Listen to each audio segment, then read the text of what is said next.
100 Thieves 2024 VCT season had a lot of ups and downs. They came into the 2024 season with new hopes with their new IGL in Boostio and making one other change with EU coming into the initiator position. And fans of the team and the organization itself are hoping that this revamped version of the 2023 roster would do a lot better. But ultimately, we entered the 2024 offseason with more questions than we had before. So today we're going to be looking at how 100 Thieves did in 2024 and talk about if they need a roster change. At this point, we don't know what their plan is. All the players' contracts are up. So at the time of recording, we don't know if they're going to bring the whole roster back, if they're going to make a couple changes. There are, of course, rumors flying around, but nothing that seems very concrete. It's been weirdly quiet on the 100 Thieves front. Things could obviously change very fast, and maybe me making this video is going to make them have a roster change when I upload. But nevertheless, let's jump right into it. So this is the board we have today, and we're going to be starting with talking about their placements. Starting off the year at kickoff, they were in, of course, the group of death, and they ended up placing 10th to 11th. Losing their only two matches of that tournament didn't really make a huge difference in people's expectations of the team because they just got Boostio. They were playing against some very good teams in Sentinels and Leviathan. So what really mattered was how the roster was going to do going forward, and entering stage 1, it looked like things were on an upswing. After a good, not great regular season stage 1, they did end up going 3-2, but then they ended up winning the entire playoff bracket, placing first heading into Shanghai as the #1 America's seed. So that allowed them to skip the Swiss stage, so they didn't need to play teams before the playoff bracket, and then they ended up doing pretty good in said playoff bracket. They ended up placing 4th overall with kind of an embarrassing last match against Team Heretics, kind of getting bullied by Team Heretics, the eventual grand finalists. But the teams that they lost against in that tournament, Gen G and Team Heretics, were the teams that went all the way to the finals, so there's not really too much to take away from that and say that 100 Thieves were particularly bad or anything. I remember a lot of people in my comics section actually taking them to win the whole tournament, and I just couldn't get behind that line of thinking. I thought they were a good team, but they hadn't shown enough for me to really believe that they were championship quality yet. And unfortunately for them, my fears about their roster would be proven right during stage 2. They ended up going 2-3 in the round robin stage, losing to teams they probably should have won against, such as Furia, and then ended up placing 4th in the playoff bracket. They started it off very well by beating Sentinels, a matchup that they typically lose. However, that victory kind of shot themselves in the foot because say Sentinels won that and then ended up being one of the top 3 teams that placed in that bracket, then there was a greater chance of 100 Thieves being the championship point team, which Sentinels ended up being. So it's pretty unfortunate for 100 Thieves how that turned out, because if they had just lost against Sentinels, they might have had a better chance, which is just kind of funny when you think about the rivalry and how things turn out between those two teams. So if you look at their placements overall, they started pretty bad and then they gradually got better, which is what you wanted to see. They ended up peaking at Shanghai, but then just couldn't find the magic later in the season to qualify for champs, losing a very important match against Crew. So by looking at these placements, if you're 100 Thieves roster manager, what do you do? If you bring back this entire roster, which version of them are you going to get? Are you going to get the version that can place top 4 at internationals, that can win its own region? Or are you getting the one that loses very winnable matches against teams that are pretty bad and chokes in those really big important moments to go far in a tournament? It really is a confusing question to answer. Looking at their best and worst map when it comes to records, I put Ascent as their best map, and some of you may be thinking, well, what about Bind? I thought that was their best map. When it comes to their win-loss record, no. They are 8-6 on that map. They did start very well. They had a very impressive win streak on that map. 8 total wins is the most that they have on any map during 2024, but they just started to lose by the end of it, losing some very important matches on that map, so it does not end up being their best record. However, Ascent, pretty good for them. 5-2 on that map with an attack win percentage of 56%, defense being 65%. Pretty solid numbers overall on that map, a map that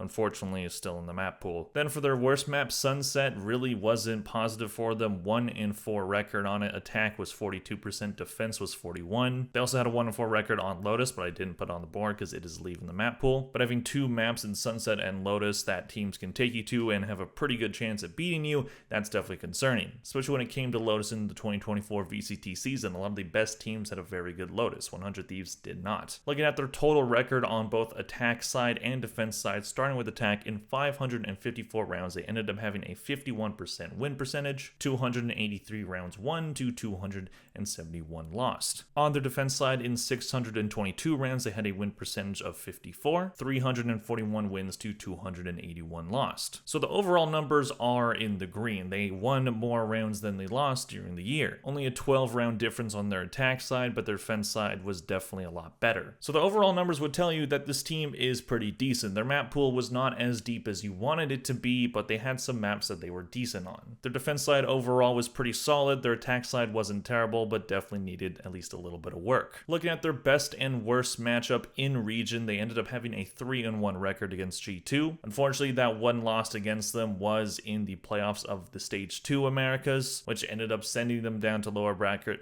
where they would face Crew, a team that they very much did not have a good record against. 0-2 record against Crew, one of those losses coming in Stage 1 regular season, and the second one coming in the elimination round. So they had G2's number for most of the year, couldn't beat them in the big moment, faced Crew, couldn't beat them in what was also a very important match. Crew just not missing champs. They just don't do that. Moving on, we're going to be looking at each player's stats for the entire year. I put down each player's average combat score, their kills, deaths, and assists, and KD ratio. Usually I would be putting down VLR rating instead of ACS, as that's a bit of a different stat that tries to rate impact, but because of Master Shanghai, the Chinese version of the game, it doesn't allow VLR to get access to the client, so they can't calculate the rating. So to avoid missing out on numbers, I just put down ACS because that just seemed easier. Anyways, starting with Cryocells, who I think was easily their MVP. Average combat score of 222.5, very impressive, highest on the team. 978 kills, 816 deaths, 274 assists for KD ratio of 1.19. Doing this while playing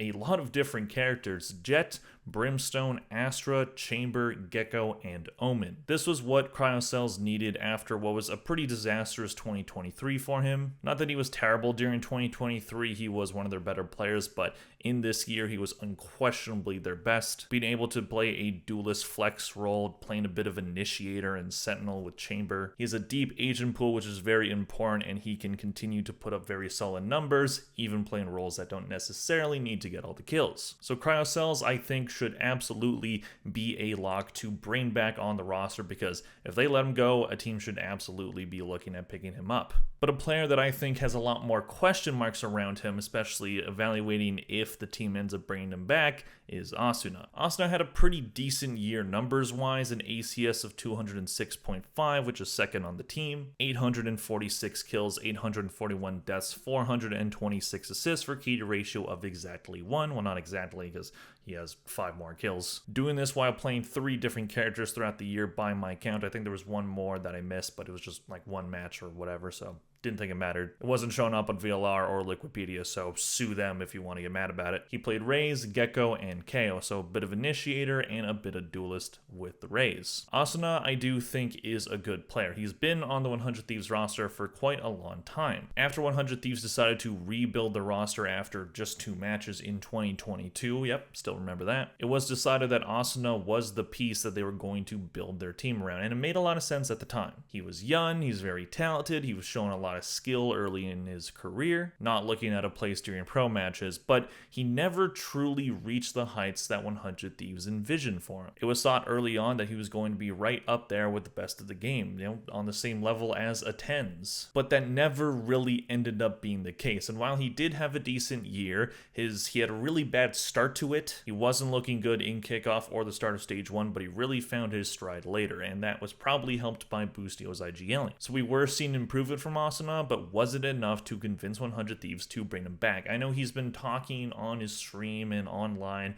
It seems like the team's bringing him back. There hasn't been any indication that he's leaving, but things can change very quickly. I do think Asuna is a good player, but would that roster spot be better used by swapping him out with someone who's a bit more of a sure bet, because you don't exactly know what you're going to get with Asuna. Moving on, we have Bane, who is another member that has been part of this roster for quite a long time. An average combat score of 201, 836 kills, 766 deaths, 369 assists for a KD KD ratio of 1.09. Doing this while playing just 2 characters throughout the year by my count in Viper and Omen. Bane is a very solid smokes player. He can put up a lot of kills, as you can see from his numbers, and he's good at the other things that a smokes character needs to bring. My only question with him is that he just was playing 2 characters. I know he's very good at those 2 characters in Viper and Omen, but it's kind of surprising to me that they didn't put him on Breach or Astra or any other smokes character. I do understand to a surface level why, because if they were running double controller, they were probably putting cryo cells on it, but I think it would be beneficial for 100 Thieves to maybe swap him around on that smokes role, and hey, maybe try him on a different role. Maybe he'll work as an initiator. I don't think that ends up happening. I think he stays in the smokes role, but I think that they should diversify him within that role. Astra is going to get a lot better in the buff coming, so maybe we'll see Bane play that, but also Cryo's really good at Astra, so